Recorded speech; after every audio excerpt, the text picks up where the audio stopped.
Do you love somebody but have a hard time showing it, or are questioning what the right way is to show it? Maybe they've hurt you, or they've wronged you, or they've done something that's morally against your values, but you still need to love them. How do we do that? Stay tuned and let's talk about this further.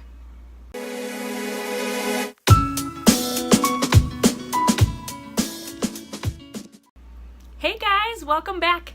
If you are new to my channel, please subscribe below if you want to continue seeing these videos.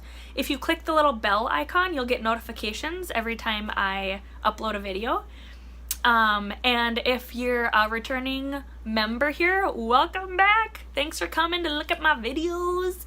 As always, if you guys have ideas of things that I can talk about or do, please post them in the comments down below. I literally keep track of the things that you guys request and plan videos around that. So please feel free, comment below of things that you would like seen. Okay, so today we're going to talk about unconditional love. And like, what does that mean? And how do we make it happen in life, right? Okay, so I think that this comes into play a lot of times with family members. I think of moms and dads and brothers and sisters and husbands, like the people that are super, super close to us, aunts, uncles, like people who we feel like we're supposed to love, but they're really hard to love either right now or over long term consistently hard to love. So I think of a lot of times what gets in the way is mental illness, chemical dependency issues like alcoholism or drug abuse. Anything like that, I think a lot of times can get in the way of this unconditional love. So first I want to talk about what unconditional love is, and then I want to talk about ways to apply it into life and into those really tough relationships where we just don't know how to navigate them. So first I'm going to talk about what unconditional love is. Unconditional love is loving somebody for who they are, what they are, whenever they are it. And I just want to caveat, I'm not going to go deep into this, but this is different than abuse. Okay, if there's physical, sexual, domestic, any type of abuse, this right here doesn't apply. So if that's the category that you're in, are those abusive relationships, I will create another video about abusive relationships. I don't want people to be confused about loving somebody unconditionally if they're abusive. Those don't go together. So I just really want to touch on that right now and kind of pull that grouping out of this video right now. But this does include maybe relationships that feel toxic and things like that. So here we are. So unconditional love is loving somebody regardless if they're making good or bad decisions. Okay? And I feel like we need to tease out a couple things here, but I'm going to go with this and then we'll tease those out. So loving somebody regardless. So knowing who that person is. So let's take somebody who suffers from alcoholism first. So let's say that my uncle, I don't have an uncle that suffers from alcoholism, so I feel like this is okay to say. Nobody's going to take offense to this. If I have an uncle who suffers from alcoholism, and he has for many, many, many years, and I'm like, how am I supposed to be around this dude? Like, how am I supposed to talk to him? Do I allow him in my life? Do I kick him out of my life? What do I do? That's my choice. So my choice is, am I going to have a relationship with him or am I not going to have a relationship with him? And if I choose not to, that's my choice and that's cool. And if I choose to, then I'm accepting him for who he is. I'm not holding him, I'm not judging him, I'm not punishing him when he's in his worst and only coming around when he's in his best. None of that, right? My job is to have a relationship with you, not to punish you or like worship at your altar or anything like that, right? So we love him unconditionally. I set my boundaries around that though. So I know that he struggles with alcoholism. So things like leaving my kids home alone with him aren't going to happen. Those are boundaries that we set. Things like expecting him to make it to Christmas every single year. Not probably going to be my expectation of him. It's cool if he shows up, right? But not my expectation, because the likelihood he could meet those expectations are low.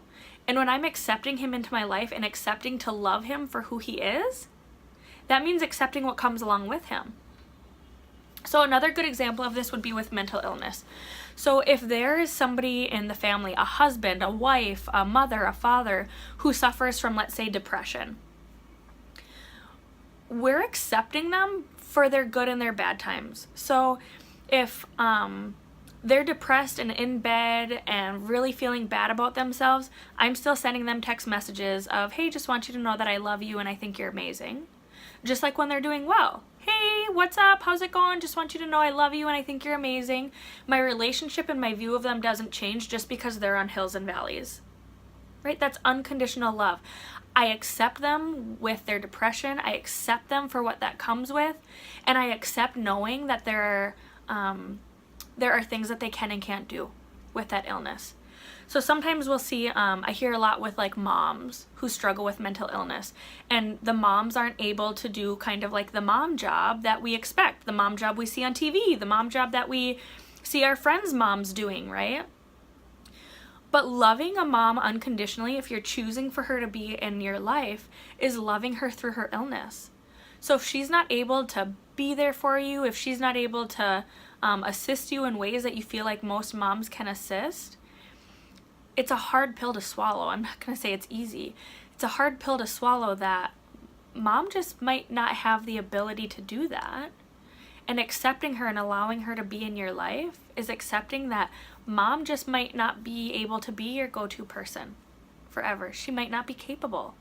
And we're going to love her through that and not punish her for it, but we're going to love her through it. Or dad. If dad has some sort of, let's say dad has an addiction to drugs, right? So dad probably wasn't there for some big things in life. And you're so allowed to be sad or mad or angry about that. But we don't continue to hold him accountable when we know he has an addiction. If we're choosing for him to be in our life, we're choosing to recognize that that's his life and he's up and down, and we don't have to enable that. We don't have to allow it to be around us. If we don't want to, we'll set our boundaries, but that we're loving them and meeting them at an unconditional place of whether they're addicted or whether they're clean and sober or whether their mental illness is at a low or a high, that we're gonna try our best to understand that they're doing their best right now, and we're going to love them through that and love them unconditionally. The hardest thing we can do in life is to see a loved one making a decision that we don't quite think is right and continuing to love them through that. And continuing to say, I don't know if this decision is right or wrong, but I promise to love you through it. I promise to be here for you while you walk through it without sacrificing myself, right? And I bet if all of us think back to times in life where we were going down a path or making a choice that we questioned if it was right or wrong, to just have somebody that loved you beside you saying, you know what, girlfriend, I don't know if this decision's right or wrong. It feels tough for me to watch you do it, but I promise you that I'll hang out with you, I'll walk with you through it, I'll do what I need to do. I will continue to love you while you explore if that's right or wrong. Can you imagine if somebody did that for you through some of those tough times? I think of my teenage years and like how much I just needed like somebody to say, you know what, your decisions are tough and they can be hurtful. So I'm going to distance myself so I'm not hurt by them, but I want you to know that I will love you through this and I'm here cheering you on that this goes well. So unconditional love, accepting who somebody is and loving them through it, whether they're at their highs or their lows. Okay?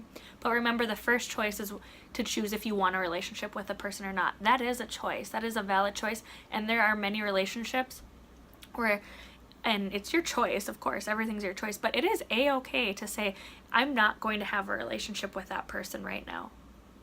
Right? That's okay. Those abusive relationships I talked about in the beginning, those can fall into that category and should fall into that category. But the people we're saying, I choose to have them in my life and have a relationship with them right now. This is what unconditional love looks like. All right, thanks for listening, guys. If you have any questions, let me know in the comments below. Have a good day.